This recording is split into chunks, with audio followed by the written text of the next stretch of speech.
kelupaan ibu, kirain teh absennya sambil ngerjain tugasnya itu, kan katanya nanti sambil ngisi tugas yang itu gitu. Tapi kamu masuk? Masuk Bu, ada screenshotnya. Oh, oke.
Tapi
Assalamualaikum Ibu Eda.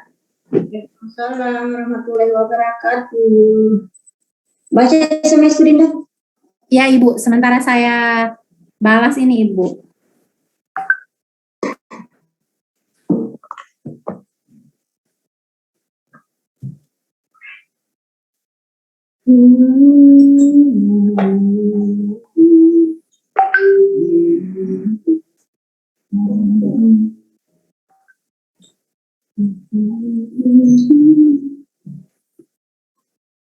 Bisa kirimkan Ibu Dinda, saya tidak punya backgroundnya kemarin, saya nggak tahu saya hapus kenapa. Ya Ibu. Background saya. Oh siap Bu. Ibu siap. Saya lupa kemarin saya lupa. Saya nggak tahu di mana saya simpan. Nah, tidak tahu, tidak tersave.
Ibu sudah hapus sayang.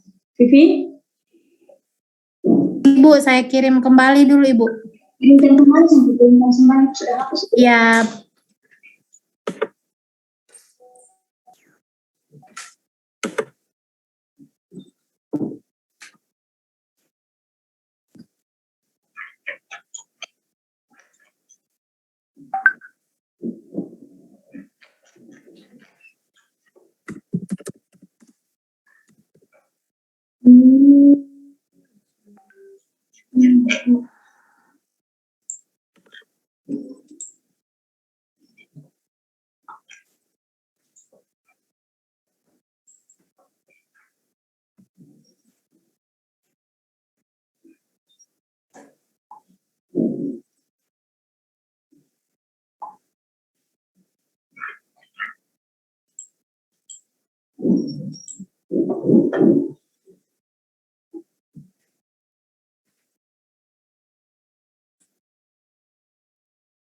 Sudah, Ibu. Lagi loading. Iya, deh, saya tidak bisa buka WA, Dinda. Iya. Jaringan Ibu. Iya, tidak bisa saya buka WA. Heran betul. Ya Allah.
Sudah masuk, Ibu?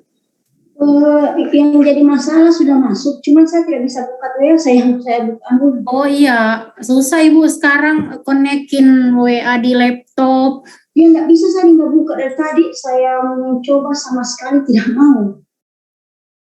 Nggak ada gambar, SMS juga tidak ada, cuman bukan terputar-putar, garis panjang hijau saja. Nggak mau, Dinda, nggak tahu kenapa. Ya kenapa ya?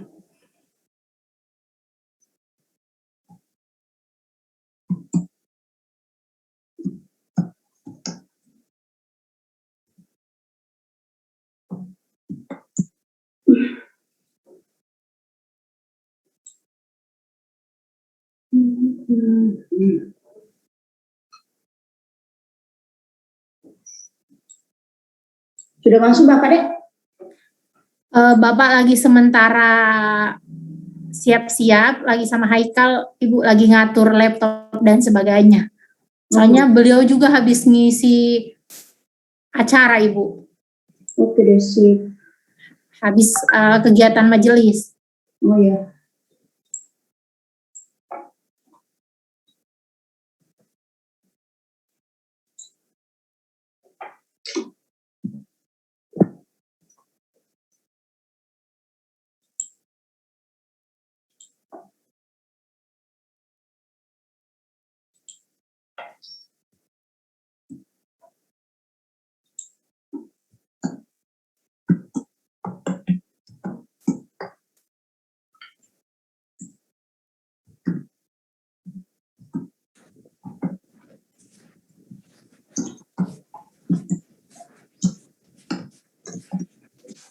Meu tua, kenapa mukamu jelek sekali? Senyum. Begini Mutia, ini bukan mukaku Ibu. Kenapa Dek. kau senyum? Mutia senyum, kamu jelek apa kamu jelek?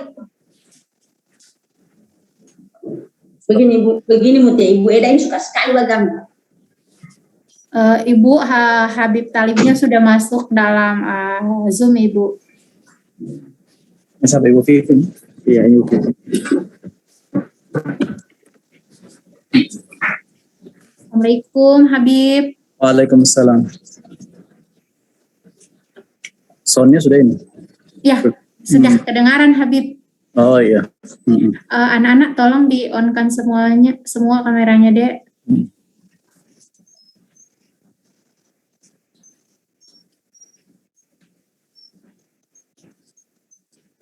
Agak gelap ya cahaya. Ya, tidak apa-apa Habib.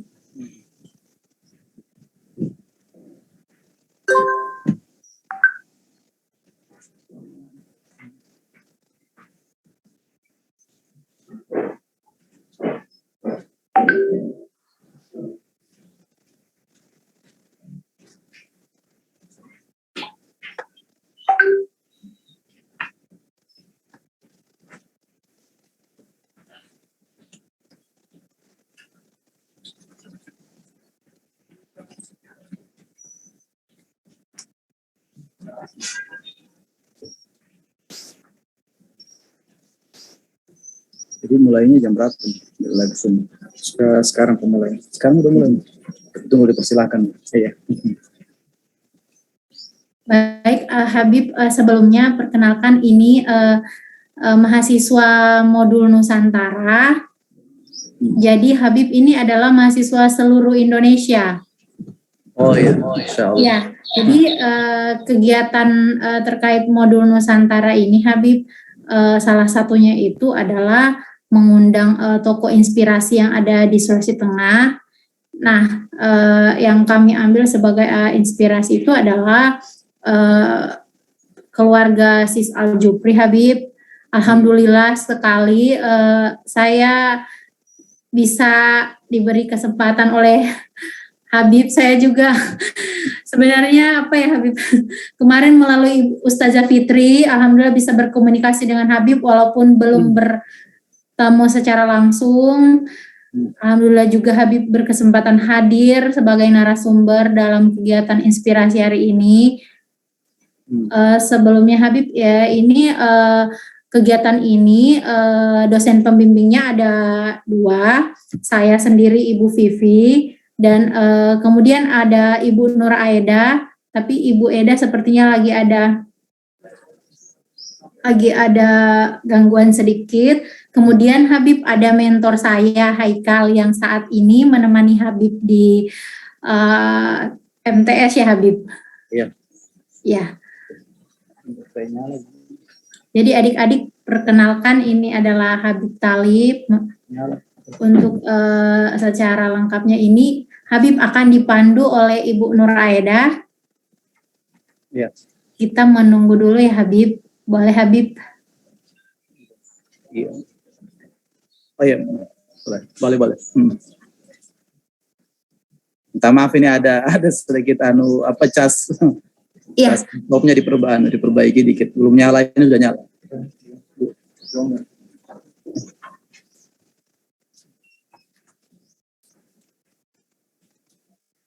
Udah, ini udah. Mati lagi.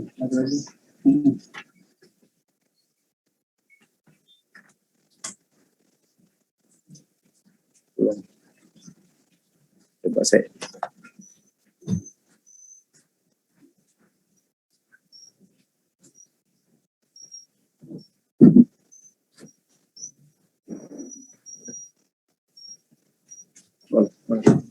Udah nyala. Ya.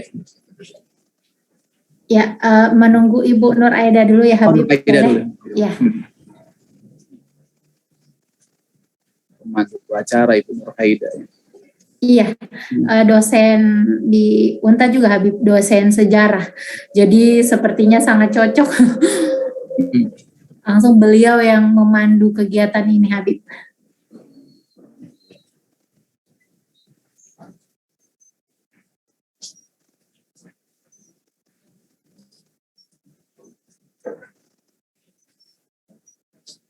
Tolong ini Erika, Nabila.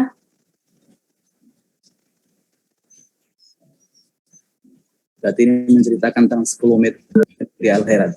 Sis Al-Jufri saat itu saling Al-Jufri. Ya, Pak. Sambil menunggu Ibu Nur. Ini alhamdulillah. Ibu.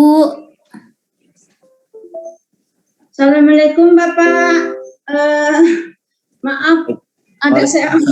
Waalaikumsalam ya. Jadi bagaimana Dinda, Vivi? Ya Ibu, sudah saya kirim via WA Ibu. Barusan.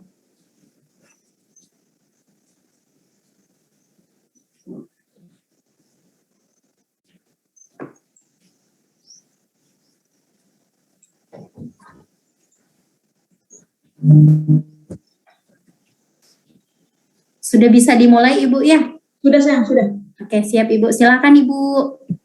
Oke, makasih Bu Vivi. Recording in progress. Ya, Ibu. Assalamualaikum warahmatullahi wabarakatuh anak-anak. Waalaikumsalam warahmatullahi wabarakatuh. Hari ini kita kedatangan tamu istimewa selaku narasumber kita terkait dengan keberadaan SIS Al-Jufri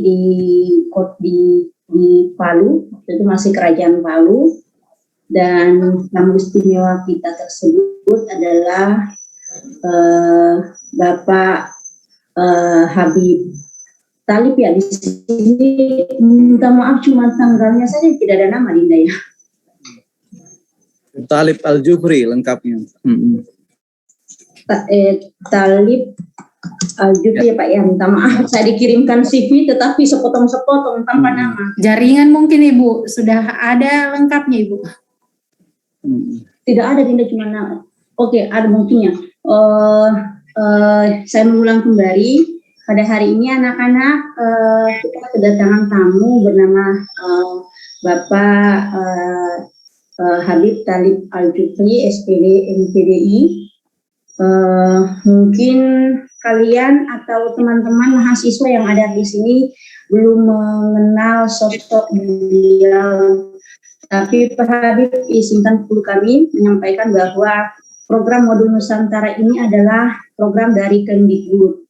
Terus kemudian mulai dari penganggaran kegiatannya semua difasilitasi oleh Kemdikbud dalam rangka untuk mengantisipasi kegiatan kebinekaan yang sedang marak diselenggarakan atau diadakan oleh Kemdikbud. Salah satu bagian dari program Kemdikbud itu adalah yang pertama itu tadi adalah mengadakan atau menyelenggarakan sebuah kegiatan pertukaran pelajar, kemudian dikemas sedemikian rupa Pak ke dalam sebuah bagian dari apa yang disebut dengan Modul Nusantara yang sedang Bapak hadapi sekarang atau sedang kita bersama-sama dengan anak-anak sekarang.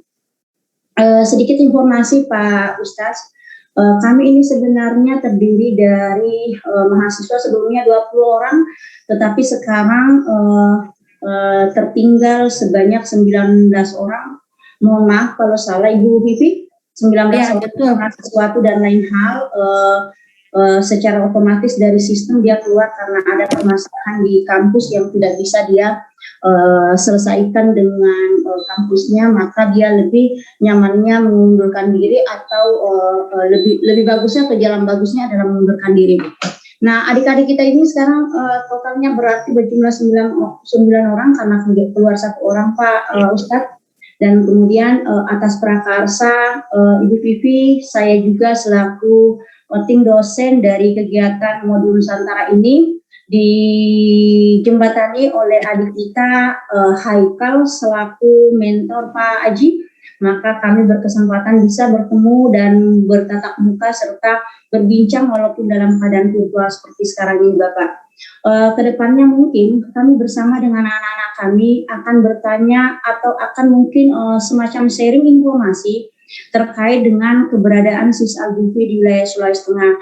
Seorang tokoh agama, seorang tokoh bineka yang betul-betul menghargai berbagai macam keragaman hingga kemudian juga mempunyai beberapa pengaruh, apakah itu mulai dari Minangkabau, dia memperoleh juga pengaruh dan menyebarkan berbagai pengaruh di wilayah-wilayah tanah air di Indonesia, termasuk juga di wilayah Sulawesi Tengah, di Toli-Toli, kemudian di Buol, kemudian di wilayah Ampana, kemudian di wilayah Sigi, terlebih di Kota Palu dan bukan di sekitar Wani, awalnya di Wani Pak ya, Pak Ustaz ya. Kemudian karena proses perkembangan itulah kami mencoba dengan Ibu Pipi, ada satu tokoh yang mungkin bisa mengantarkan kami atau anak keturunan langsung beliau yang bisa menceritakan atau mengisahkan bagaimana prosesnya beliau melakukan upaya-upaya perubahan di wilayah Lembah Tanah Kaili, mulai dari awal dia bergerak sebelum sampai ke Palu, kemudian memperistrikan orang Tokaili, wanita Tokaili, dan kemudian dia berproses menyebarkan agama Islam yang dimulai dari Wani. Kepada Bapak narasumber yang dalam hari ini saya perkenalkan anak-anakku sekalian bahwa Bapak Thalib Al-Jufri SPD MPDI, beliau adalah keturunan langsung dari pendiri Al-Khairat Sis Al-Jufri, Ustaz Sis Al-Jufri. Dan kemudian beliau, Pak Thalib ini adalah lahir pada tahun 1982, berarti beliau masih adik saya. Dia tinggal di Jalan Mangga nomor 46, dan kemudian pekerjaannya adalah sebagai seorang guru bidang studi akidah akhlak dan fikih mungkin di Al-Khairat.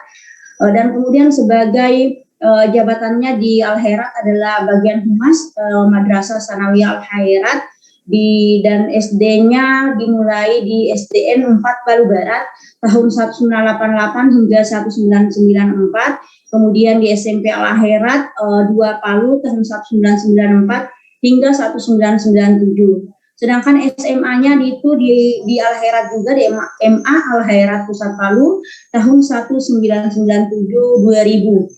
Dan S1-nya di Unisa tahun 2004 hingga 2008, dan S2-nya di UIN Alauddin Makassar sejak 2010 hingga 2013. Kepada anak-anak yang Ibu banggakan pada kesempatan hari ini, mungkin ada berbagai atau beragam hal yang ingin Ananda tanyakan kepada Bapak Thalib terkait dengan profil Habib Idrus Al-Jufri, tokoh ulama panutan di Kota Palu, di Sulawesi Tengah khususnya, dan tokoh pahlawan nasional dari Indonesia bagian timur. Nah, pada kesempatan hari ini saya mempersilahkan kepada Bapak Thalib untuk memberikan atau menyampaikan beberapa hal yang berhubungan dengan materi kita pada kesempatan hari ini. Kepada Bapak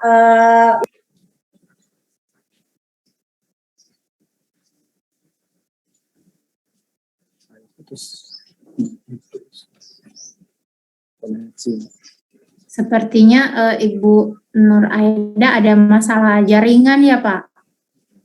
Ya langsung putus ya. Tapi sudah dia persilahkan tadi. Ya, siap Pak.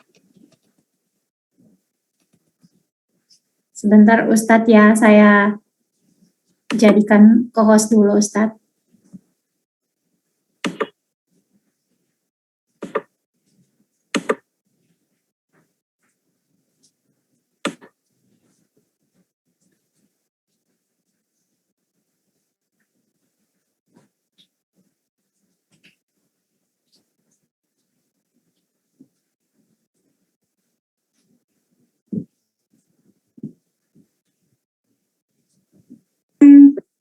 Assalamualaikum Ibu Eda.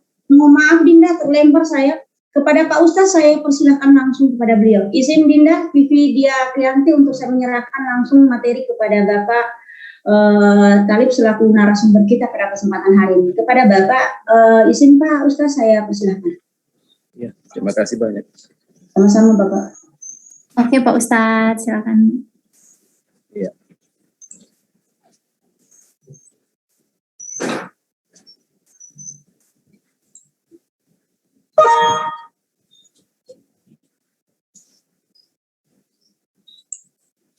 Silakan Pak. Ya. Assalamualaikum warahmatullahi wabarakatuh. Waalaikumsalam warahmatullahi wabarakatuh. Alhamdulillah. Alhamdulillahil mujib da'was al-qail fi muhkamil ayatil bayyinat wa likulli wijhatun huwa muwalliha fastabiqul khairat. Wassalatu wassalam ala sayyidis sadat sayyidina wa nabiyina Muhammad wa ala alihi wa sahbihi an-nujumun nirat.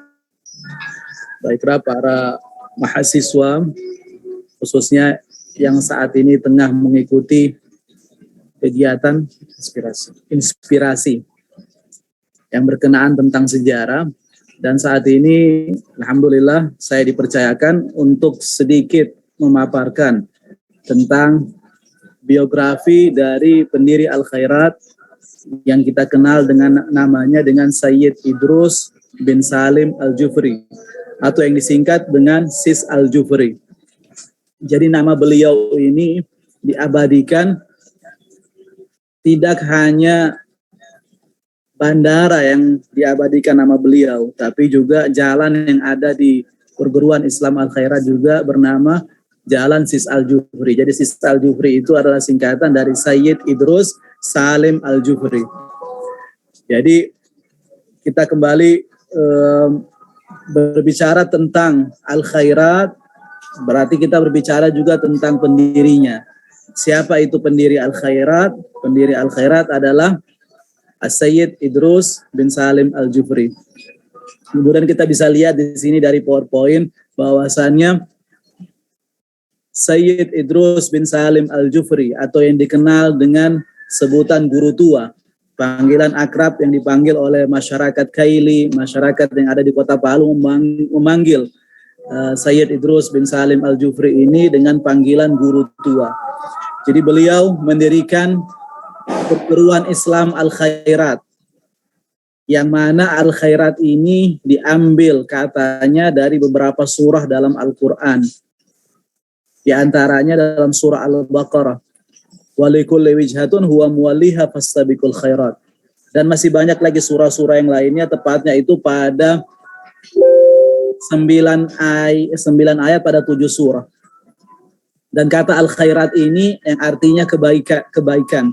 Beliau namakan perguruan Islam Al-Khairat, madrasah Al-Khairat ini dinamakan dengan Al-Khairat yang artinya itu kebaikan. Beliau berharap agar supaya putra dan putri yang belajar di perguruan Islam Al-Khairat ini nantinya akan mendapatkan kebaikan, menjadi orang-orang saleh, baik itu laki-laki maupun perempuan yang belajar di Al-Khairat. Kemudian Al-Khairat ini adalah sebuah organisasi Islam terbesar di Indonesia bagian timur, yang alhamdulillah kebetulan berbasis pusatnya itu di Palu, Sulawesi Tengah. Organisasi ini didirikan oleh ulama Arab, yang mana beliau ini memiliki garis keturunan Arab dan juga Indonesia. Kenapa dibilang Arab Indonesia? Karena ibunda dari guru tua ini lahir di Sengkangwajo, Sulawesi Selatan. Yang mana guru tua pada saat itu sebelum menetap di Indonesia, beliau itu terlebih dahulu sempat diajak oleh ayahandanya untuk jalan-jalan ke Indonesia, pergi ke Jawa, pergi ke Sulawesi, untuk tujuannya itu untuk bersilaturahim, mengunjungi kerabat yang ada di Indonesia. Jadi tidak salah kalau seandainya beliau ini, kalaupun mau dijadikan seorang pahlawan nasional, tidak salah, karena beliau juga memiliki hubungan darah dengan orang yang ada di Indonesia. Apalagi beliau ini sempat memiliki KTP di kantor imigrasi yang ada di Manado. Dan itu bukti dokumentasinya itu alhamdulillah saya sempat lihat dan saya menyimpannya. Kebetulan ayahanda saya waktu itu sempat menyimpan di lemari dan saya segera amankan itu, dan itu sebenarnya bukti sejarah bahwasanya beliau ini juga sempat membuat itu di kantor imigrasi yang ada di Manado pada tahun 60-an. Jadi beliau ini kunjungan yang berikutnya, yang keduanya itu baru beliau itu menetap di Indonesia. Karena pada saat itu juga kebetulan di Yaman, tepatnya itu di Hadramut itu pada saat itu masih masanya komunis di sana. Juga pada saat itu masih dijajahan oleh Inggris.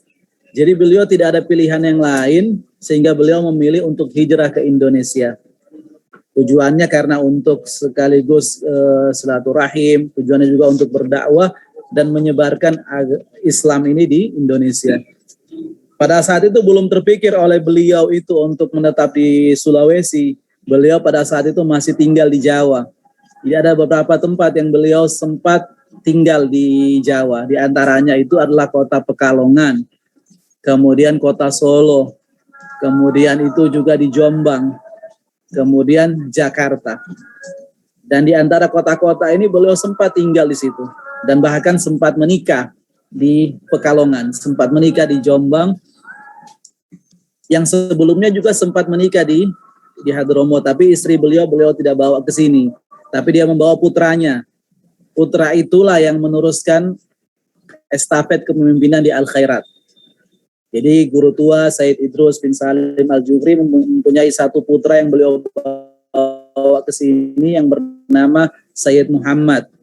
Sayyid Muhammad inilah yang melahirkan dua anak yang menjadi ketua utama Al-Khairat dan juga ketua umum pengurus besar Al-Khairat yang belum lama ini meninggal dunia, yaitu Sayyid Segaf, Habib Segaf bin Muhammad Al-Jufri.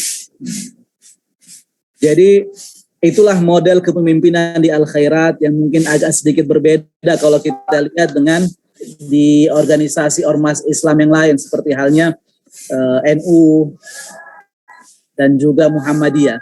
Mereka di sana setiap muktamar berganti lagi kepemimpinannya atau pimpinan di ormas itu. Tetapi untuk Al-Khairat ini, khusus untuk ketua utama Al-Khairat itu tidak digantikan karena ini amanat yang diamanatkan langsung dari pendiri Al-Khairat. Beliau mengamanatkan langsung kepada cucunya itu, yaitu Habib Segaf bin Muhammad Al-Jufri, untuk yang melanjutkan kepemimpinan di Al-Khairat ini. Jadi itulah, yang kalaupun ada muktamar Al-Khairat itu hanya memilih dari pengurus besar Al-Khairat, ketua umum PB Al-Khairat, pengurus besar Al-Khairat. Itu yang dipilih dengan beserta sekjen dan jajarannya. Adapun kalau ketua utama Al-Khairat itu langsung amanat dari pendiri Al-Khairat atau ketua utama Al-Khairat yang langsung mengamanatkan siapa yang kira-kira bakal yang akan menggantikan beliau. Gitu. Itulah ciri khas yang ada di Al-Khairat selama ini. Kemudian kita lanjut lagi, bahwasannya kita kembali kepada sejarah, bahwasannya Sayyid Idrus bin Salim Al-Jufri ini mendirikan Al-Khairat ini tepatnya pada tahun 1930 di Kota Palu, artinya 90 tahun yang lalu. Tapi ini Al-Khairat alhamdulillah dengan waktu berjalan, pada saat pendiri Al-Khairat tahun 69, ini cabang-cabang Al-Khairat ini sudah ada 500 lebih cabangnya. Itu dimulai dari Madrasah Ibtidaiyah, kemudian dari sekolah dasar, kemudian SMP atau Sanawiyah, kemudian Madrasah Aliyah, dan alhamdulillah sampai perguruan tinggi. Jadi tersebar di penjuru Indonesia, khususnya Indonesia bagian timur. Jadi yang kita lihat saat ini, bangunan yang tertua saat ini yang masih tertinggal itu adalah yang saat ini dipakai untuk SMK. Dulunya Madrasah Aliyah, dulunya lagi sebelumnya Muallimin Al-Khairat di masa guru tua. Jadi mereka guru tua ini mencetak murid-muridnya itu langsung untuk menjadi kader guru. Itulah yang namanya Muallimin. Mereka belajar 3 tahun, tetapi setelah itu mereka langsung disuruh untuk terjun mengajar di madrasah-madrasah yang ada di cabang-cabang Al-Khairat. Yang saat ini tertinggal yang masih jadi sejarah ini adalah bangunan yang dipakai SMK itu yang tahun didirikannya itu pada tahun, nanti akan ada fotonya, tahun 1953. Itu yang masih ada saat ini, terlihat masih bangunannya masih klasik lah, masih model tempo dulu ya, dan alhamdulillah masih terawat sampai saat ini. Jadi ini kita lihat, ini ada gambar fotonya di sini. Sejarah berdirinya Al-Khairat, bahwasannya guru tua Said Idrus bin Salim Al-Jufri didukung oleh istri beliau yang asli dari Tanah Kaili yang bernama Ince Ami, biasa panggilannya Ibu Ite. Ini mewakafkan tanah seluas 5 hektar yang kelak menjadi kompleks Al-Khairat sekaligus kantor pengurus besar Al-Khairat. Dan juga ada juga wakaf dari Bupati Donggala kalau tidak salah, sehingga Al-Khairat ini alhamdulillah di kompleks ini menjadi besar. Ada dari wakaf dari Ibu Ince Ami yang istri dari guru tua, ada dari wakaf dari Bupati Donggala, dan bahkan ada juga yang dibeli langsung untuk perluasan Al-Khairat ini dari masa kepemimpinan anak beliau, anak guru tua, yaitu Sayyid Muhammad bin Idrus Al-Jufri. Jadi ini ada foto di sini bagaimana guru tua bersama murid-murid jebolan beliau. Nah, di sini ada Kiai Haji Ustadz Rustam Arsyad. Ini anak beliau yang menjadi kepala sekolah di Al-Azhar. Itu anak dari Kiai Haji Rustam Arsyad yang termasuk murid jebolan dari guru tua. Ada lagi murid-murid yang lainnya. Ya, macam seperti Kiai Haji Nawawian Abdullah, kemudian murid jebolan beliau yang lainnya masih banyak. Yang belum lama meninggal ini seperti kayak Ustadz Dahlan Tangkaderi, terus Profesor Muhammad Nur Sulaiman. Ini adalah termasuk murid-murid guru tua, dan masih banyak yang lainnya. Kalau mau disebutkan satu persatu mungkin sangat banyak. Kalau di sini juga ada pelajar putrinya dulu yang di Muallimin Al-Khairat pada masa itu, pada masa tahun 60-an ini. Ada mengambil juga kenang-kenangan bersama guru tua, dan juga di sampingnya ini adalah Ustadz Segaf atau Habib Segaf bin Muhammad Al-Jufri, masih muda. Ini pada saat kedatangan beliau dari Mesir. Ini disambut langsung oleh guru tua. Beliau perkenalkan cucunya ini akan menggantikan beliau pada tahun dia balik dari Mesir, kembali dari Mesir ini. Habib Segaf tahun 1968. Dia perkenalkan cucunya ini kepada masyarakat yang ada di Kota Palu. Kenapa beliau tidak kenalkan anaknya? Mungkin namanya seorang wali ya, punya firasat yang cukup kuat karena waktu itu anaknya tidak lama memimpin.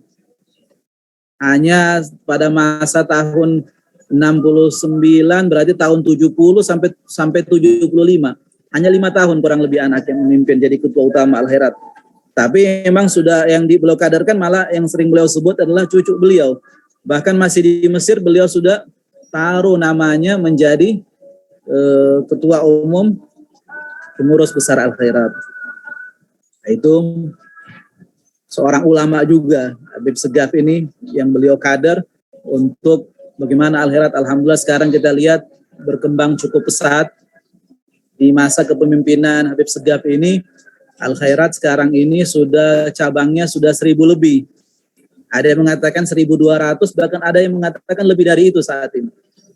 Yang sudah tersebar, bahkan sudah sampai bagian Papua, Irian Jaya, bagian Papua. Kemudian Kalimantan Timur, Kalimantan Utara. Dan juga kalau Sulawesi hampir seluruhnya sudah ada Al-Khairatnya.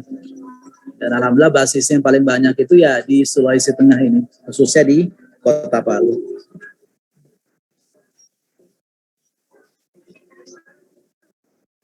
Kemudian bagaimana guru tua mendirikan Al-Khairat? Jadi peresmian Madrasah Al-Khairat untuk pertama kalinya bertempat di lantai bawah Rumah Haji Daeng Maroca. Ini depan Masjid Jami Kampung Baru. Ini ada fotonya di sini.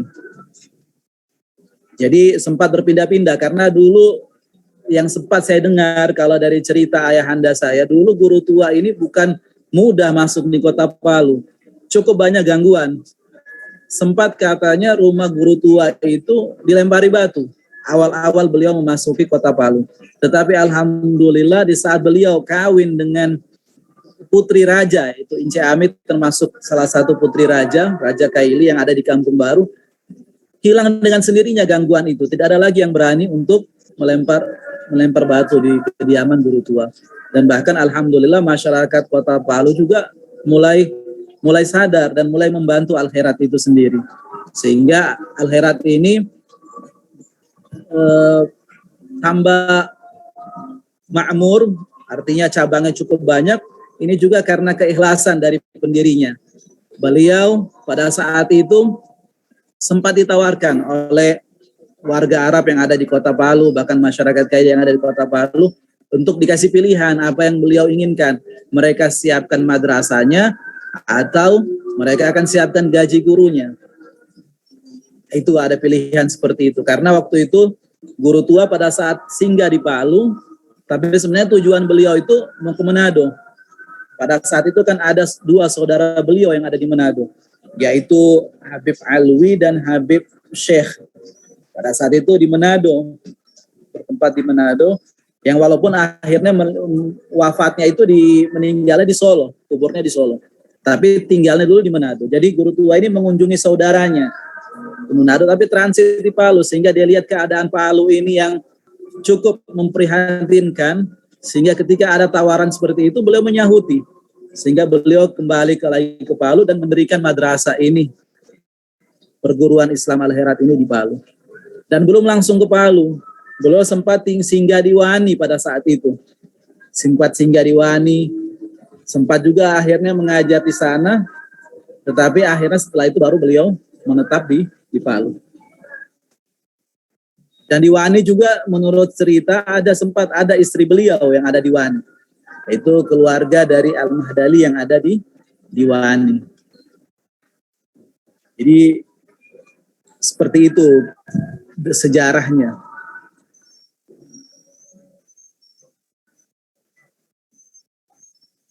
Jadi kalau mau dibilang istri guru tua ini ada berapa? Sebenarnya banyak, tapi saya yang tetap sama beliau pada akhir-akhir hayat beliau itu tinggal hanya Syarifah Aminah yang ada beliau menikah di Pekalongan. Kemudian dan Ince Ami yang ada di Kota Palu. Itu yang menemani beliau selalu di masa-masa akhir wafatnya beliau.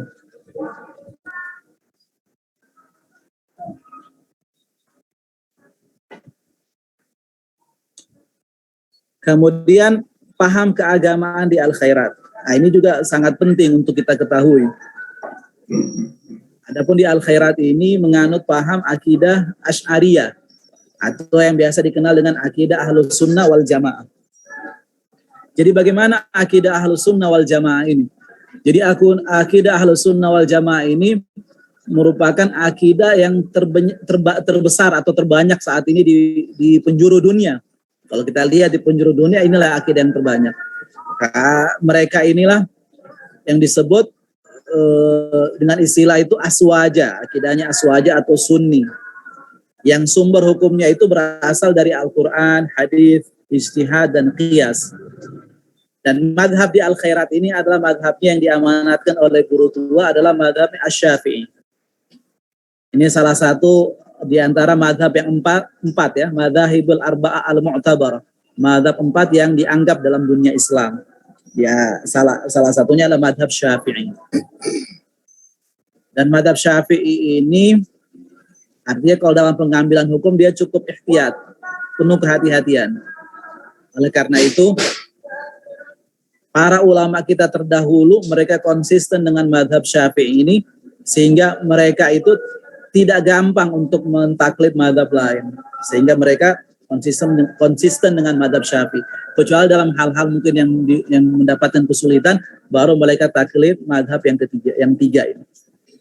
Kemudian tarikahnya di Al-Khairat ini adalah tarikah mengikuti tarikah Sada Bani Alawi atau tarikah Alawiyah. Ini tarikah Alawiyah ini adalah tarikah yang ada di Hadramaut ya, Harim. Mereka punya tarikah ini asasnya itu yang ditempuh oleh guru tua. Asasnya itu adalah pertama harus berilmu dulu, menuntut ilmu. Kemudian yang kedua beramal, mengamalkan ilmu tersebut. Kemudian yang ketiga bersikap wara. Wara ini bersikap kehati-hatian, artinya menjauhi diri dari perbuatan maksiat. Jangankan yang haram, yang syubhat, yang makruh pun dijauhi. Itulah sikap wara. Kemudian yang keempat adalah al-ikhlas. sikap ikhlas inilah beliau mengajar walaupun tanpa digaji.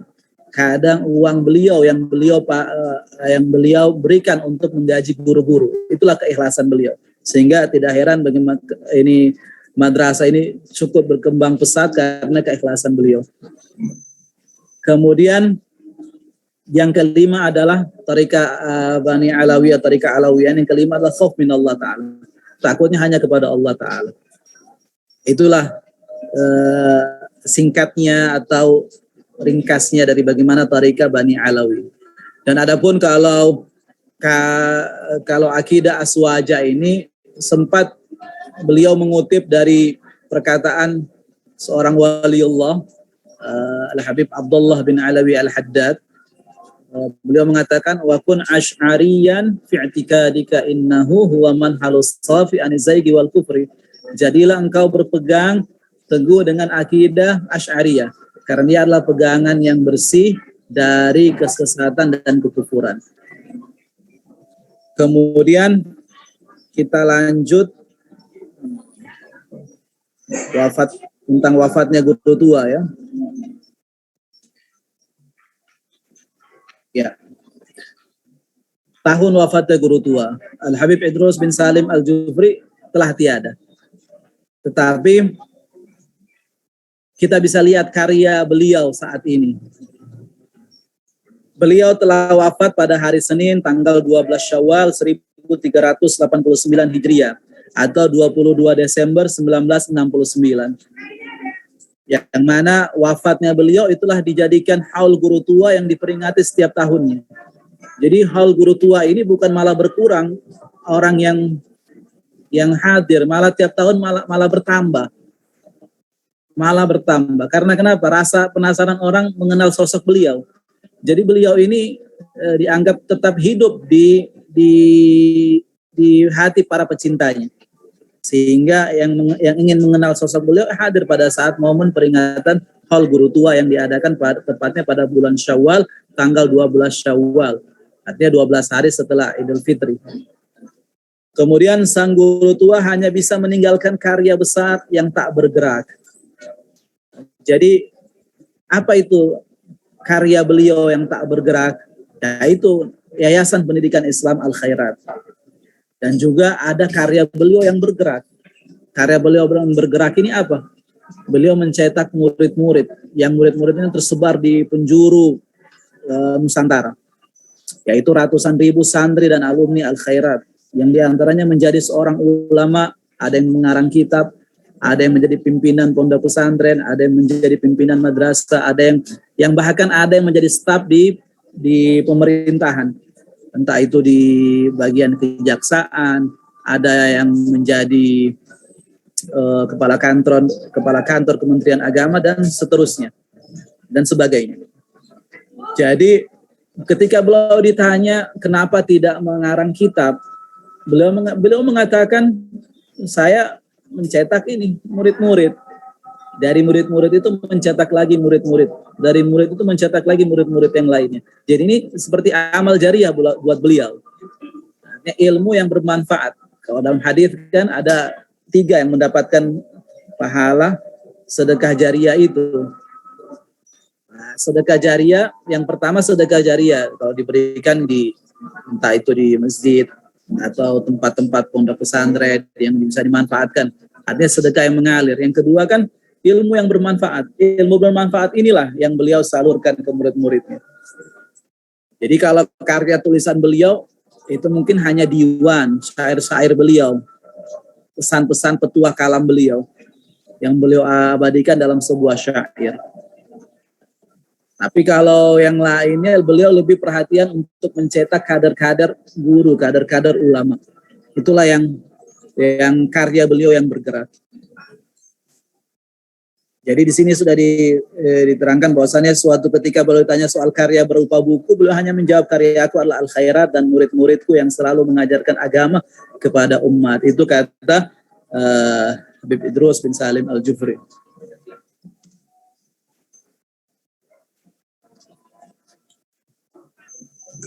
Kemudian ini kita lihat ya, lembaga pendidikan Al-Khairat ini dimulai dari ada madrasah diniyah awaliyah atau ibtidaiyah.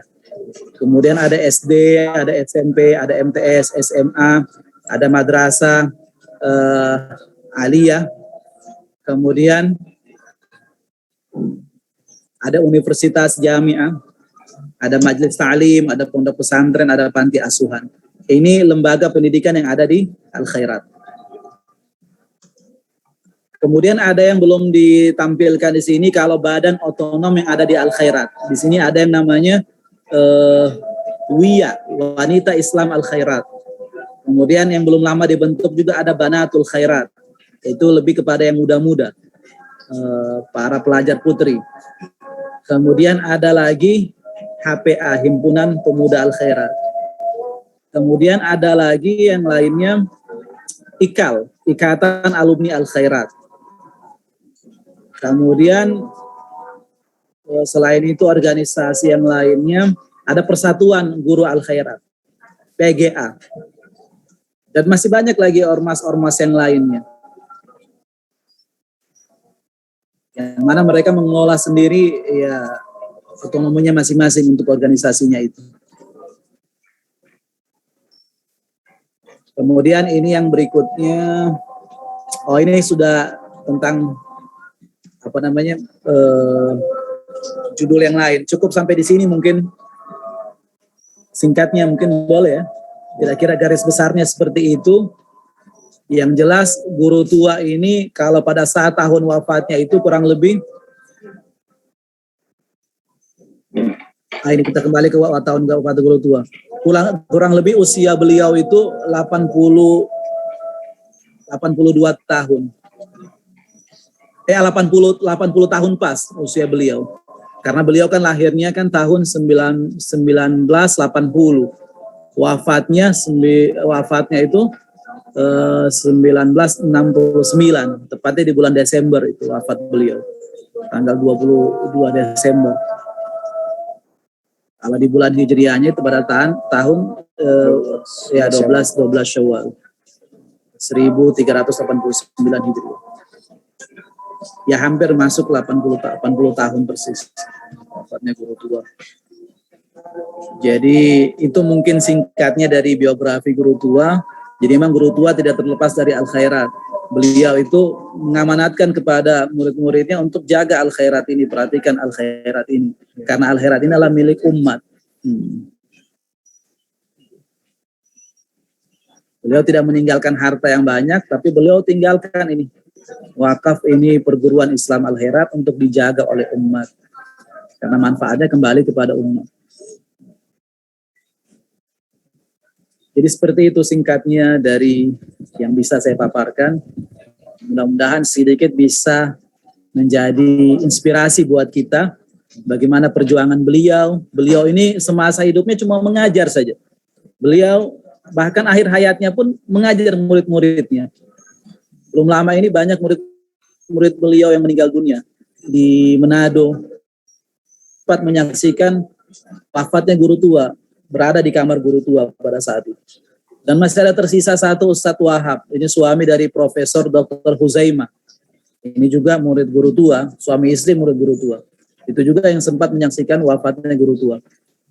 Jadi beliau ini selalu menyertakan murid-muridnya dalam perjalanan dakwahnya. Beliau mengajar itu tidak hanya di rumah, tapi juga di gerobak, di dokar, di perahu.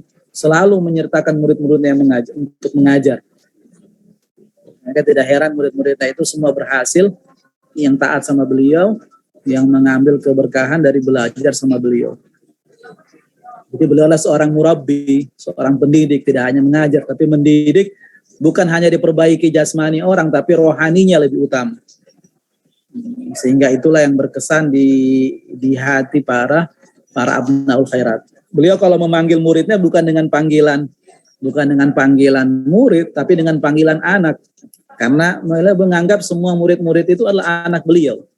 Beliau memanggil ya waladi, wahai anakku. Jadi cukup bersahaja. Dan beliau sangat sabar dengan murid-muridnya. Pernah diceritakan oleh Habib Segaf bahwasannya beliau ini guru tua. Pada saat itu istri beliau membeli piring-piring seng. Jadi datang Said Hasan, dia lihat piring itu banyak berhamburan di sawah-sawah. Dicari oleh istrinya Syarifah Aminah, mana piring ini kok hilang semua. Ya, akhirnya sampaikan, dia mengadu kepada guru tua. Murid-muridmu itu banyak yang kurang ajar. Piring-piring seng dilempar sana sini. Nah, kata guru tua dengan sabarnya, dia bilang, tidak mengapa. Kalau seandainya ada satu yang bisa saya perbaiki di antara mereka, itu saya sudah beruntung. Itu kesabaran beliau, radhiyallahu anhu. Ya. Semoga kita mendapatkan banyak ya pesan-pesan berharga dari beliau. Kehidupan beliau bisa menjadi penyemangat buat kita, bisa menjadi contoh terbaik lah untuk kita. Kita alhamdulillah di Kota Palu ini ada seorang ulama yang cukup ya. Beliau ibaratnya seorang pejuang juga. Beliau punya semangat nasionalisme luar biasa. Sangat cinta tanah air. Bahkan cinta tanah airnya dia sebutkan dalam beberapa syairnya. Rayatul izzi rafrafa fis sama'i arduha wajibaluha al-khadra'u. Kullu artinya setiap negara itu punya simbol kejayaan, dan simbol kejayaan kami ini adalah merah putih. Wa ramzu izzina al-hamra wal bayda. Jadi oleh karena itu kemarin 17 Agustus guru tua ini juga dijadikan sebagai seorang pelopor yang mengusulkan nama bendera merah putih itu adalah termasuk guru tua yang mengusulkan itu pada saat itu. Karena ini memang banyak ijtihad ulama yang akhirnya guru tua yang menyampaikan hal itu. Itu dalam sejarah ya. Kita sudah lihat di media sosial sempat ada itu. Bahwasanya guru tua ini salah satu pengusul untuk warna daripada bendera itu, yaitu merah putih. Waramzu izzina al-hamra'u wal bayda. Jadi simbol kejayaan kami ini adalah merah putih. Jadi semangat nasionalisme beliau tunjukkan. Dan beliau ini seorang moderat, bekerja sama dengan siapa saja. Beliau tidak membedakan antara satu pemahaman dengan pemahaman yang lain. Beliau menyatukan di akhirat ini. Sehingga beliau itu disayangi oleh semua kalangan. Bahkan dari non muslim pun cukup mengidolakan beliau lah. Karena beliau itu bersahabat dengan siapa saja. Dan beliau tidak mau bertentangan juga dengan pemerintah, dengan apa tidak. Tetap beliau mengatakan kita tetap, waktu itu masih ada Permesta, beliau tetap kita ini tetap kepada pusat, kepada Soekarno pada saat itu. Beliau tidak terpengaruh dengan paham-paham radikal dan sebagainya, tidak. Jadi oleh karena tidak heran kalau dalam acara-acara kealheratan itu sambutan pemerintah cukup ya, cukup meriah. Karena itulah beliau mempersatukan itu hubungan baik juga dengan pemerintah di akhirat. Itu singkatnya mungkin dari saya. Mudah-mudahan ya bisa menambah maklumat kita bersama, menambah pengetahuan kita bersama seputar sejarah di lingkup akhirat ini. Begitu. Terima kasih. Ya. Terima kasih Pak Ustadz atas informasi berbagai hal, sedikit kisah tentang guru tua di Kota Palu. Kebetulan saya juga menulis Pak Ustadz terkait dengan sejarah Kerajaan Palu. Tetapi ada beberapa poin penting di situ yang dalam tulisan saya itu Pak Ustadz mencoba untuk menggambarkan tentang masuknya Al-Khairat di Lembah Palu. Ada beberapa hal yang mungkin suatu saat bisa menjadi perbincangan atau perbincangan antara saya dengan Bapak. Mungkin suatu saat saya akan mencari Bapak terkait dengan tulisan saya ini yang berhubungan dengan sisa Jufri. Apakah mungkin kita ada beda pandangan atau ada beberapa hal yang mungkin tidak sinkron. Ada sedikit pertanyaan saya, Pak. Ya. Sebelum saya serahkan kepada anak-anak, apakah benar Ince Ami bersaudara dengan Haji Daeng Pawindu, Daeng Marwa, Haji Ahmad dan salah satunya Haji Ince Ami. Mereka adalah 3 orang saudara kandung dari hasil perkawinan antara Daeng Sute dari istri keduanya Yotobaka, Yotopodin tua yang semuanya laki-laki. Nah, saya mencoba untuk menyampaikan ini apakah informasi yang saya dapat itu adalah benar, Pak Ustadz? Ya, yang sempat saya dengar itu yang Daeng Pawindu itu artinya punya hubungan kerabatan dengan Ibu Ince Ami. Kayaknya yang lain itu mungkin ada kerabatan juga. Saya mungkin tidak hafal semua keluarga Ibu Ince Ami ini yang ada di Kampung Baru, tapi yang cukup mengenal beliau itu adalah kebetulan mertua saya yang ada di Kampung Baru, yang anak putri dari Ibu Syarifah Sa'diyah. Iya, itu kenal betul dengan keluarga di Kampung Baru itu. Karena kebetulan kan Ibu Ince Ami pada saat menikah dengan guru tua itu sudah punya anak 2. Iya, betul Pak, betul. Ya. Bahkan sebenarnya kalau tidak salah beliau sempat sebenarnya tidak mau menikah dengan Ustadz jikalau tidak ada persetujuan dari istrinya yang berasal dari Pekalongan itu. Betul sekali. Kemudian istrinya beliau itu membujuk Ince Ami bahwa dia ikhlas di madu. Apakah tidak seperti itu Pak Ustadz? Silap zoom sebentar. Ya, kenapa? Saya sempat memperoleh informasi bahwa sebenarnya Ince Ami ini berat sekali menerima pinangan Sis Al-Jufri waktu itu guru tua, karena dia merasa bahwa dia harus minta terlebih dahulu izin dari istrinya yang ada di Pekalongan. Terus kemudian atas pertegas istrinya yang ada di Pekalongan, dan dia sempat membujuk Ince Ami untuk menikah dengan guru tua. Akhirnya atas persetujuan istrinya yang di Pekalongan dengan berhasil membujuk Ince Ami, maka terjadilah proses pernikahan di antara mereka berdua.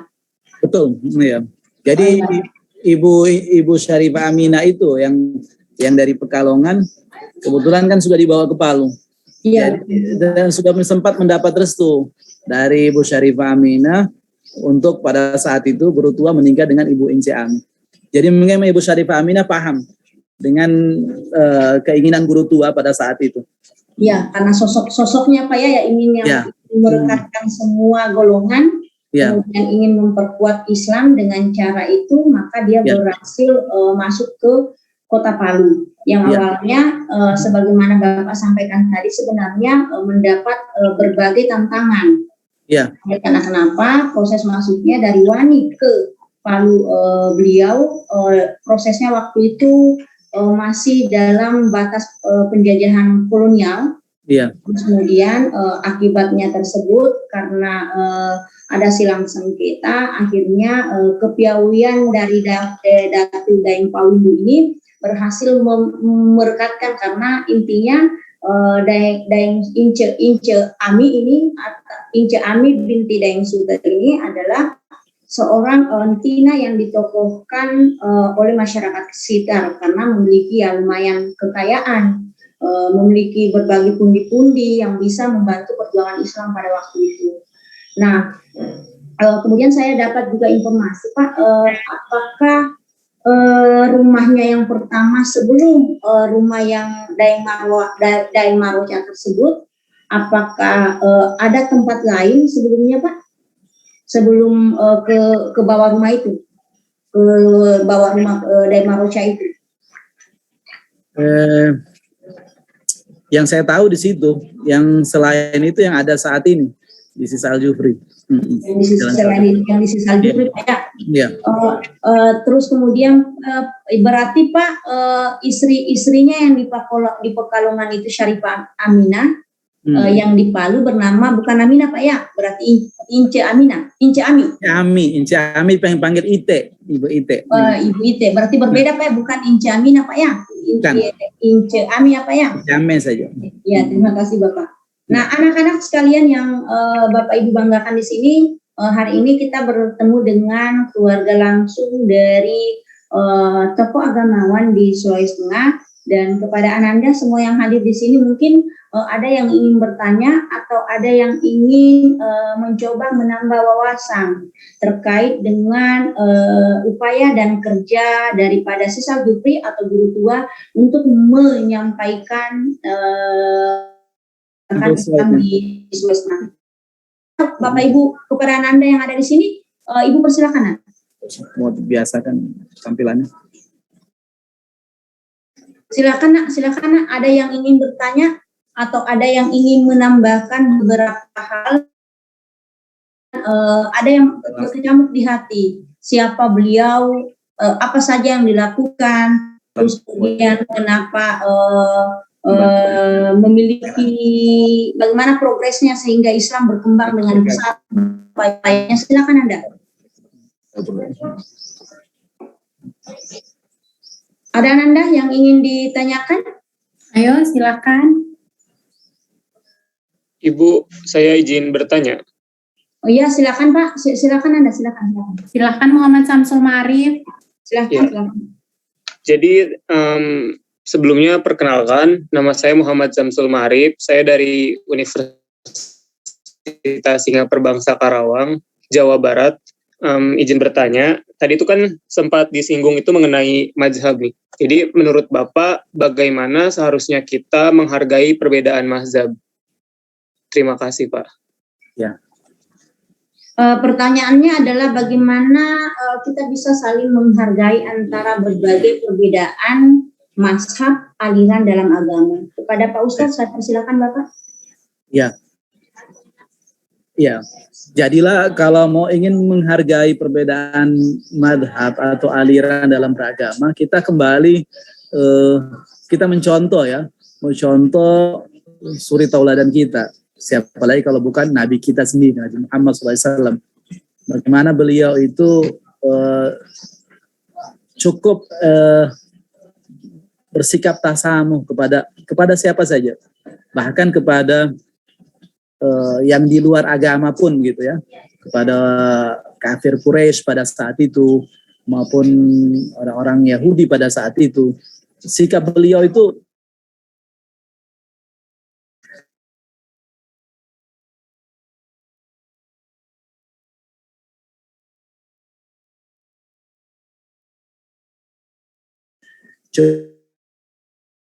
keadaan ini mat.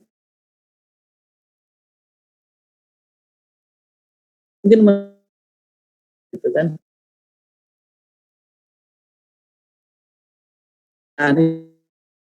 Saya kalau mau bicara tentang masalah menghargai perbedaan ini, kita untuk ada di anak. Jadi saya melihat sendiri ada 99 jinsiyah keluarga negaraan dengan paham yang bermacam-macam berbeda. Madhabnya pun beraneka macam begitu. Dan saya lihat tidak hanya kalau mungkin dianggap madhab mu'tabar yang dianggap kan 4 madhab ini kan, Hanafi, Maliki, Syafi'i dengan Hambali. Tapi mungkin di sana boleh jadi di luar madhab 4 itu mungkin ada juga yang agak aneh lah dilihat dari model tata cara salat dan sebagainya. Tapi mereka tidak pusing akan hal-hal seperti itu. Mereka artinya berpedoman kepada hadis Nabi kan, min husnil islamil mar'i tarku ma la ya'nihi. Artinya sebaik-baik Islamnya seorang itu meninggalkan apa yang tidak berguna baginya. Artinya mereka cukup menghargai satu dengan yang lain, sehingga tidak ada terjadi keributan, tidak terjadi kesalahpahaman dan sebagainya, karena cukup saling menghargai perbedaan satu dengan yang lainnya gitu. Jadi itulah, kalau di Al-Khairat walaupun dia hanya satu madhab, ada katakanlah Syafi'i, tapi tidak meremehkan yang 3 madhab yang lainnya, tidak. Tetap kita hormat kepada yang walaupun beda madhab, karena toh Di kita di mazhab Syafi'i, apa yang diwajibkan di mazhab lain di kita jadi sunnah. Hukumnya jadi sunnah. Nah, contoh halnya ya, contoh kecilnya saja ya. Kalau kita mengusap seluruh rambut umpamanya, ini kan wajib di mazhab Maliki. Di kita di mazhab Syafi'i jadi sunnah. Jadi itulah indahnya kalau kita saling menghargai perbedaan, ini semuanya ada maslahatnya buat kita. Begitu ya. Jadi mungkin gitu kalau pendapat saya tentang masalah bagaimana kita ingin menghargai perbedaan. Artinya jangan kita egois lah masalah itu. Tetap kita saling menghargai, saling menghormati. Walaupun memang berbeda paham ya tidak ada masalah. Selama itu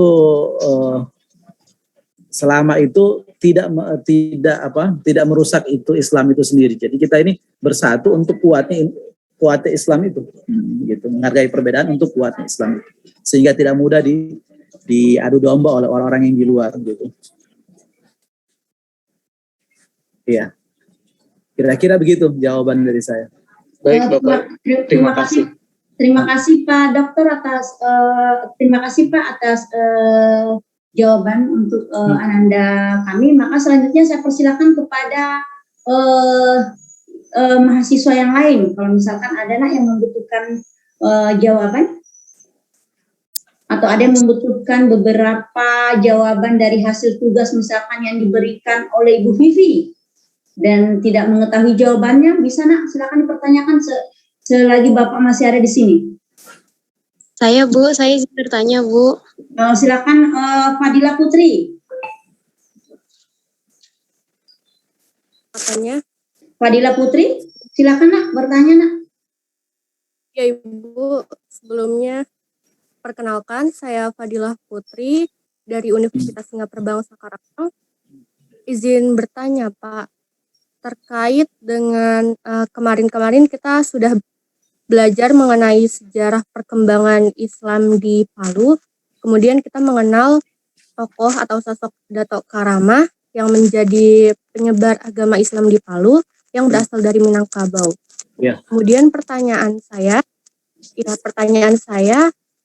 bisa Bapak ceritakan atau jelaskan adakah keterkaitan perkembangan Islam yang disebarkan oleh Datuk Karamah dengan yang disebarkan dengan Sis Al-Jufri atau Al-Khairat ini Pak? Terima kasih. Iya. Jadi memang pada saat itu Kota Palu, waktu pada saat masuknya guru tua atau Said Idrus Salim Al-Jufri ini, pada saat itu Kota Palu ini masih cukup memprihatinkan lah keadaannya di sini. Waktu itu masih banyak kepercayaan animisme, kepercayaan dinamisme, entah itu yang menyembah batu, entah itu yang menyembah pohon, masih banyak di Palu. Tetapi kenapa umat Islam sudah ada di sini, walaupun pada saat itu jumlahnya belum sebanyak seperti saat ini, tapi kan sudah ada umat Islam yang ada di Palu. Nah itu dilihat lagi penyebar Islam sebelum kedatangan guru tua di sini, yaitu penyebar Islam yang pertama itu adalah yang dikenal dengan nama Datuk Karamah. Entah itu namanya Abdullah Raki atau siapa, tapi orang masyarakat Kota Palu atau masyarakat Kaili sini mengenal beliau dengan istilah Datuk Karamah. Karena beliau ini memiliki karamah, memiliki sebuah kemampuan yang di luar dari kemampuan manusia biasa gitu. Itu kan biasanya itu dimiliki oleh para penyebar Islam sehingga dakwahnya itu mudah gampang diterima oleh masyarakat setempat. Karena itu beliau punya karamah. Jadi kita lihat kemarin peristiwa gempa, tsunami yang tepatnya pada tanggal 28 September. Ntar lagi ini ada peringatannya ini 3 tahunnya. 28 September. Itu bahkan ada likuifaksi, tanah bergeser, tanah bergerak. Artinya komplit lah cobaan bencana yang melanda negeri ini pada saat itu. Tetapi yang cukup aneh, tempat-tempat yang terkena dampak yang parahnya itu tidak merata begitu, terpilih-pilih gitu. Termasuk tsunami-nya pun seperti itu.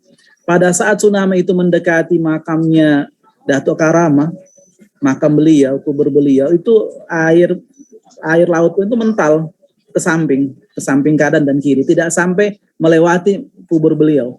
makam beliau. Itu kan sudah terlihat karamah beliau itu bukan hanya semasa hidupnya, tapi setelah wafatnya pun masih ada. Dan sekarang itu menjadi cagar budaya. Tapi sayangnya orang sini kurang kurang seperti kayak di Jawa lah untuk melestarikan yang seperti itu. Artinya peninggalan bersejarah seperti itu. Apalagi kan kubur-kubur para wali ini kan artinya itulah bisa dikatakan kalau kita mengunjungi mereka di masa hidup sama saja sepertinya kalau mengunjungi mereka di saat wafatnya gitu.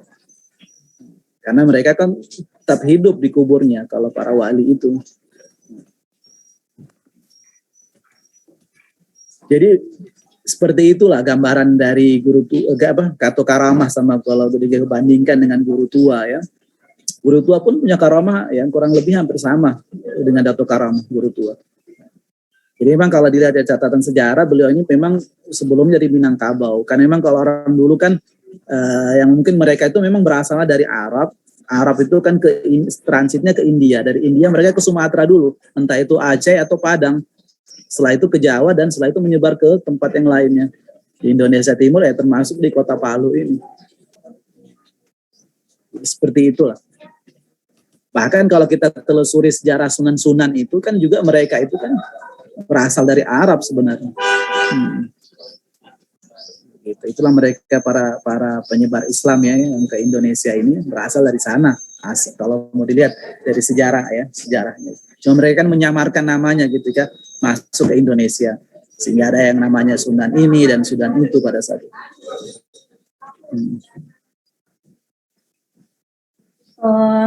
Terima kasih Pak Talib. Selanjutnya Ananda Endang. Endang, dipersilakan ada yang mau dipertanyakan kepada Bapak? Ya, Ibu persilakan Endang. Baiklah Pak. Assalamualaikum warahmatullahi wabarakatuh. Waalaikumsalam warahmatullahi wabarakatuh. Perkenalkan nama saya Endang Sutra dari Universitas Muhammadiyah Bengkulu, Provinsi Bengkulu Pak. Ya. Jadikan Bapak Jufri tadi sebelum wafat dia meninggalkan sebuah yayasan pendidikan Islam dari organisasi Al-Khairat, Ya. Dan berkaitan dengan itu, apakah terbentuknya organisasi Al-Khairat ini ada sangkut pautnya terhadap organisasi lain Pak, seperti HMI, IMM, KAMI, PMII? Soalnya saya lihat tanggal terciptanya itu tidak beda jauh Pak. Seperti IMM tercipta pada tahun 1964 dan lalu disusul dengan ini Al-Khairat yang diciptakan Bapak Jufri, beliau. Ya. Terima kasih Pak. Iya. Endang, pertanyaannya terkait dengan apakah ada keterhubungan antara pembentukan lembaga Al-Khairat sebagai lembaga Islam dengan beberapa organisasi-organisasi kenamaan lainnya seperti HMI, IMM. Kepada Pak Talib mungkin ada sinkronisasi hubungan, kalaupun misalkan masing-masing organisasi ini berbeda dalam perspektif, tetapi hubungan antara semua organisasi dengan lembaga Al-Khairat ini pasti ada Bapak. Mungkin Bapak bisa memberikan gambaran kepada kami sedikit, kira-kira apa keterhubungan, pola hubungan antara para organisasi-organisasi yang ada di Indonesia dan termasuk organisasi yang besar, salah satunya IMM, HMI, dan lain-lain. Kepada Bapak mungkin bisa memberikan kami pencerahan sedikit, semoga anak-anak kami juga bisa mendengarkan. Kepada Bapak dipersilakan. Iya, baik, terima kasih atas pertanyaan keduanya.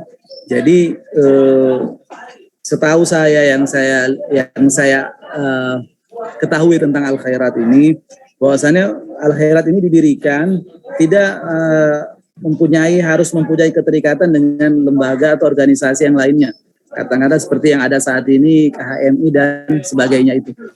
Jadi memang Al-Khairat ini murni didirikan ini karena melihat kondisi yang ada pada saat itu. Jadi Al-Khairat ini lembaga yang berdiri untuk pendidikan, sosial, dan dakwah. Itu tujuan utamanya. Pendidikan, sosial, dan dakwah. Jadi makanya di sini Al-Khairat itu lebih banyak menekankan masalah tentang pendidikan. Bagaimana mencerdaskan umat agar mereka itu tidak terpuruk dengan kebodohan. Jadi itu Artinya kalau bisa dikatakan itulah misi dari Al-Khairat, misi yang diamanatkan oleh pendirinya. Sehingga Al-Khairat ini dibangun di tempat-tempat yang belum ada lembaga, belum ada, katakanlah kalau saat ini kan ada nama-nama ormas ya. Di situ Al-Khairat dijadikan memang belum ada sama sekali. Belum ada ormas di tempat itu. Palu pada saat itu memang tidak ada. Belum ada ormas-ormasnya, memang masih kosong lah waktu itu pada saat itu.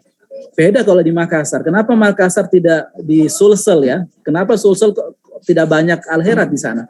Karena memang di sana sudah ada DII, di sana sudah Asadiyah sudah ada. Jadi Guru Tua tidak mau lagi mengganggu itu karena sudah ada lembaga pendidikan atau katakanlah ormas, lembaga pendidikan di sana. Al-Khairat Guru Tua tidak lagi mendirikan Al-Khairat di situ. Jadi di tempat-tempat yang belum ada madrasahnya, belum ada lembaga pendidikannya, di situ Guru Tua mendirikan madrasahnya. Ya termasuk yang ada di Kota Palu ini. Jadi seperti itu biar kita bisa paham ya bagaimana Al-Khairat yang ada di Kota Palu ini, bagian Indonesia Timur. Oke Nanda, Endang. Jadi terkait dengan penyampaian Pak Ustaz Talina bahwa peran daripada Al-Khairat sebagai sebuah organisasi sekaligus sebagai sebuah lembaga yang bergerak di bawah syiar-syiar dan panji-panji Islam terkait dengan pendidikan. Maka intinya Al-Khairat ini mewadahi atau memberikan penyiaran terkait Islam dalam bentuk kehidupan sehari-hari. Apa yang diharapkan adalah semoga dengan mendirikan sebuah madrasah dalam bentuk madrasah Al-Khairat, maka bisa menjadi penciri daripada syiar dan dakwah Islam sebagai kegiatan sehari-harinya. Terus kemudian yang kedua adalah intinya bahwa Al-Khairat lahir itu sebagai upaya untuk mendidik masyarakat Indonesia, terutama masyarakat di bagian Indonesia Timur, untuk memberikan pengetahuan-pengetahuan tentang Islam, mulai dari tingkat SD-nya, SD, madrasah ibtidaiyahnya, madrasah sanawiyahnya, SMP, SMK, hingga SMA-nya, bahkan di tingkat perguruan tinggi. Jadi intinya ingin merekrut masyarakat yang ada di Sulawesi Tengah, terutama orang-orang PKI yang berpusat di sini, agar terhindar dari berbagai keterbelakangan, terhindar dari berbagai kebodohan. Adapun yang pertanyaannya tadi terkait dengan keterhubungan dengan IMM, keterhubungan dengan organisasi yang lainnya secara terstruktur atau secara organisasi tidak ada ikatan hubungan terkait itu. Akan tetapi sebagai warga Islam, maka secara organisatoris mungkin keterhubungan itu adalah sama-sama ingin mencapai sebuah upaya untuk mendidik warga negara Indonesia menjadi atau menjauhkan diri dari segala bentuk keterbelakangan. Tetapi secara langsung keterhubungan itu tidak terlihat, Nanda. Oke, begitu barangkali jawaban Pak Ustaz Nanda, semoga bisa berkenan dan bisa dijadikan sebagai pegangan anak-anak yang ada di sini. Nah, selanjutnya saya persilakan lagi untuk mahasiswa yang lain. Mungkin ada lagi satu orang Nanda yang ingin bertanya? Saya Bu. Siapa yang nanya? Dari UNP ya? Universitas Negeri Padang, Mufti Kamila. Mufti Kamila, Ibu persilakan Anda. Baik, sebelumnya Assalamualaikum warahmatullahi wabarakatuh. Perkenalkan, saya Mufti Kamila dari Universitas Negeri Padang. Di sini saya ingin bertanya kepada Ustadz.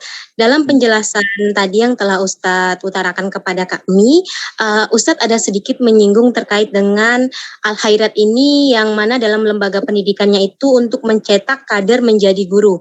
Yang ingin saya tanyakan adalah, apakah semua lembaga pendidikan yang ada di Al-Khairat ini orientasi utamanya adalah untuk mencetak kader menjadi guru? Lalu pertanyaan kedua saya adalah, tadi Ustadz juga telah menyampaikan di Al-Khairat ini terdapat banyak sekali lembaga-lembaga pendidikannya. Yang saya lihat tadi ada SD, ada MI, ada SMP, ada MTS, ada SMA, dan ada MA. Yang ingin saya tanyakan, apakah perbedaan antara SD dan MI, SMP dan MTS itu berbeda sekali di Al-Khairat ini, karena kita tahu antara MI dan SD itu kan biasanya orientasinya berbeda. Terima kasih Ustadz. Ya. Terima kasih Nanda Mufti. Terkait dengan pertanyaan Mufti Kamila tadi, apakah ada perbedaan mungkin kurikulum ya maksudnya sini? Apakah ada perbedaan dari kurikulum atau standar capaiannya terkait antara madrasah ibtidaiyah dan sekolah dasar negeri? Mungkin maksudnya begitu Pak Talib. Yang jelas ini pasti berbeda Nanda. Selanjutnya saya silakan kepada Pak Talib untuk menyampaikan beberapa hal-hal yang berhubungan dengan pertanyaan Nanda Mufti Kamila terkait adanya perbedaan capaian antara madrasah ibtidaiyah dengan sekolah dasar. Kepada Bapak saya persilakan. Ya, itulah yang menjadi dilema kami pada saat ini. Kalau mau dilihat dari yang dulu sama yang sekarang kan agak sedikit jauh. Maksudnya di sini dari model kurikulum itu sendiri. Karena kalau dulu kita lihat belum banyak ini belum banyak madrasah atau belum banyak lembaga pendidikan. Tidak seperti saat ini. Saat ini kan cukup banyak. Kalau dulu masih fokus kepada yang namanya mu'alimin. Dulu ada sekolah PG apa istilahnya dulu, PGA ke apa? Artinya itu mereka fokus di mu'alimin itu mencetak kader guru. Kalau pada saat dulu masanya pendiri Al-Khairat itu masanya guru tua, masanya Sayyid Idrus Salim Al-Juhri. Jadi mereka ditempuh pendidikan sehari semalam. Entah itu mereka belajar di mu'alimin di yang formalnya, kemudian lanjut mereka setelah itu belajar lagi sama guru tua seperti sistem pondok pesantren gitu, seperti sistem asrama lah. Mereka ada yang membaca kitab ini, kitab itu. Artinya sistemnya ada sistem halaqah. Itu kalau pembelajaran pada masa itu di masa guru tua. Tapi saat ini kan dengan perkembangan dunia pendidikan ini, lahirlah itu sekolah-sekolah, ada SD-nya, ada MI-nya, ada MTS-nya, ada SMP-nya, dan Al-Khairat ini komplit, semuanya ada. Bahkan sampai taman kanak-kanaknya pun ada. Bahkan sebelumnya taman kanak-kanak, tempat penitipan anak pun ada, Al-Khairat punya. Rumah sakitnya juga ada, artinya komplit lah saat ini. Jadi itulah kalau mau bicara tentang kurikulum di sini, Al-Khairat ini ambil 100%, artinya umumnya 100%, agamanya pun 100%, meskipun itu ada kelebihan dan kekurangannya. Tetapi ya namanya kita tuntutan dari kurikulum itu sendiri ya semua dijalankan. Jadi ini sekarang ini sistem kombinasi lah. Ada yang kurikulum dari pemerintah, tapi kita tidak juga meniadakan kurikulum dari Al-Khairat itu sendiri. Ya, seperti halnya kalau ditambahan dari kurikulum yang dibawa oleh guru tua ini, dari pendiri Al-Khairat itu harus ada itu kawaidnya itu harus nahwu sorofnya harus ada tetap. Kemudian yang kedua, tentang berbicara tentang keal-khairatan ini sendiri, saya kebetulan kan juga ngajar masalah keal-khairatan. Jadi ketika saya dipercayakan seperti ini ya sudah, alhamdulillah lah. Memang sehari-hari saya itu yang biasa saya sampaikan kepada para pelajar di sini kan. Kemudian itu diujiankan juga Mas tentang sejarah Al-Khairat itu sendiri atau keal-khairatan. Kemudian yang ketiga ada yang namanya pelajarannya mahfudhat. Mahfudhat ini ya syair-syair yang disusun oleh guru tua. Itu nasihat-nasihat beliau lah yang diabadikan dalam sebuah kitab yang dipelajari oleh para pelajar Al-Khairat. Kemudian yang keempat ya selain kawaid ada bahasa Arab. Ini kurikulum yang memang yang tidak boleh dihilangkan oleh Al-Khairat itu sendiri, tambahan dari kurikulum yang ada, entah itu dari Kementerian Agama maupun Kemendikbud. Jadi seperti itu. Oke, anak-anak ibu yang ibu banggakan pada kesempatan hari ini, intinya mesti bahwa kalau ini ada kombinasi nih, ada kombinasi kurikulum. Di sisi lain bahwa kurikulum yang dipakai adalah tetap memakai kurikulum yang telah dibuat oleh Mendikbud, akan tetapi untuk mengkombinasikan ada beberapa bagian-bagian yang tidak harus tetap masuk muatan-muatan Al-Khairat. Nah, terkait hal tersebut sudah dijelaskan oleh Pak Talib tadi, Pak Ustadz tadi. Maka Ibu ingin menyampaikan bahwa mungkin 3 pertanyaan cukup Ibu Pipi, atau bagaimana Ibu Pipi sesuai dengan waktu yang sudah ditentukan? Ya Ibu, sudah boleh, cukup. Sudah boleh Dinda? Oke. Ya.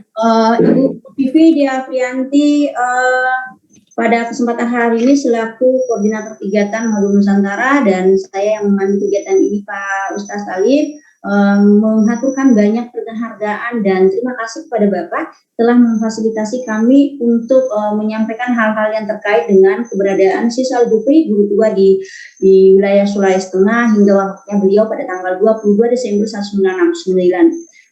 Saya selaku moderator menyampaikan penghargaan yang setinggi-tingginya, dan anak-anak kami dari berbagai Nusantara ini juga menghaturkan banyak penghargaan kepada Bapak atas waktu yang telah beliau berikan kepada kami untuk bertemu lewat virtual. Saya Nuraida, Bapak mungkin suatu saat akan mencari Bapak atau akan meminta izin kepada Bapak mengambil nomornya Bapak dari Bu Pipi atau dari Ananda Haikal. Insya Allah mungkin kalau ada waktu saya akan berdiskusi dengan Pak Talib terkait dengan apa yang saya tulis tentang guru tua dalam perspektif tim peneliti kami. Kepada Adinda Via Dia Prianti Sangkota, saya persilakan untuk mengambil alih kegiatan ini. Kepada Adinda saya persilakan. Terima kasih Ibu. Jadi itulah tadi kegiatan inspirasi kita. Ini inspirasi pertama Pak di kegiatan kami Modul Nusantara. Alhamdulillah. Terima kasih yang sebesar-besarnya saya ucapkan kepada Habib Talib yang berkenan menjadi narasumber dalam kegiatan kami ini. Pak Habib, terima kasih. Sama-sama. Sebelumnya Ibu, saya minta izin untuk mengambil dokumentasinya dulu ya. Pak Habib, mohon izin Pak Habib. Tidak gelap ini. Kalau bisa dibalik ininya. Ini terang. Sini Pak.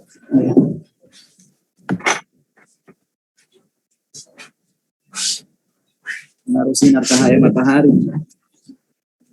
Ini terang. Ya. Baik. Terima kasih Pak Habib. Ya, sama-sama. Alhamdulillah bisa banyak kenalan ini, sampai di Padang ada tadi, yang di Sumatera ya. Pokoknya seluruh Indonesia Pak, Nusantara kita Nusantara ya. Betul Pak.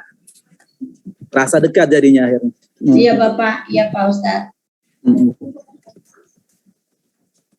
Harusnya jika tidak COVID, mahasiswa bertemu langsung dengan Pak Habib, tapi karena masih COVID, Habib, jadi mahasiswa masih bertemu secara virtual. Alhamdulillah, yang penting masih ada bisa ini ya, komunikasi silaturahimnya walaupun secara virtual ya. Iya Pak, betul Pak Ustaz, betul. Oke, saya izin ambil dokumentasinya Habib. 1, Ya, 2. Oke, sekali lagi.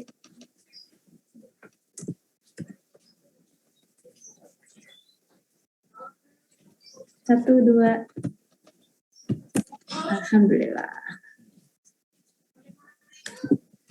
Ini semestinya anak-anak Nurlaili Hidayah, Felisman Kitab, Fernando, Siburi. Silakan nak, bukalah mukamu supaya kita bisa saling menghargai. Ada orang tuanya kita di sini, ada temannya kita di sini, nah begitu.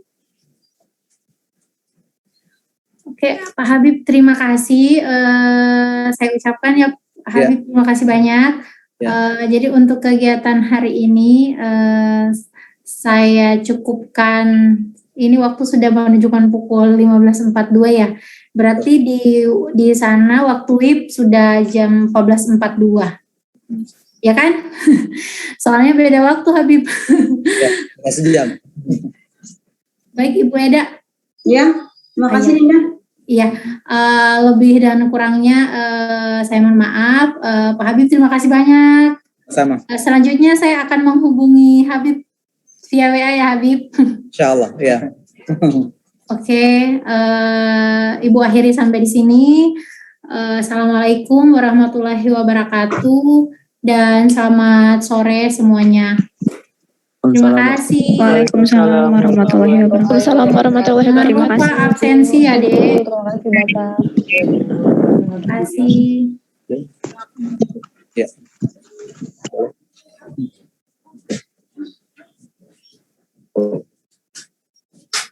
Saya Kasper, Pak.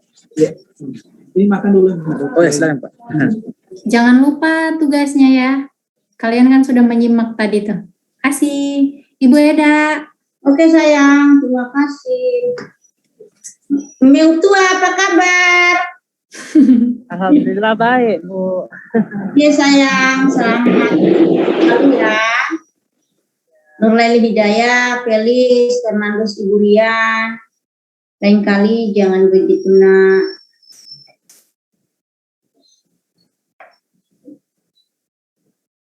Oke. Leave. Dadah. Ya, Ibu. Recording stopped.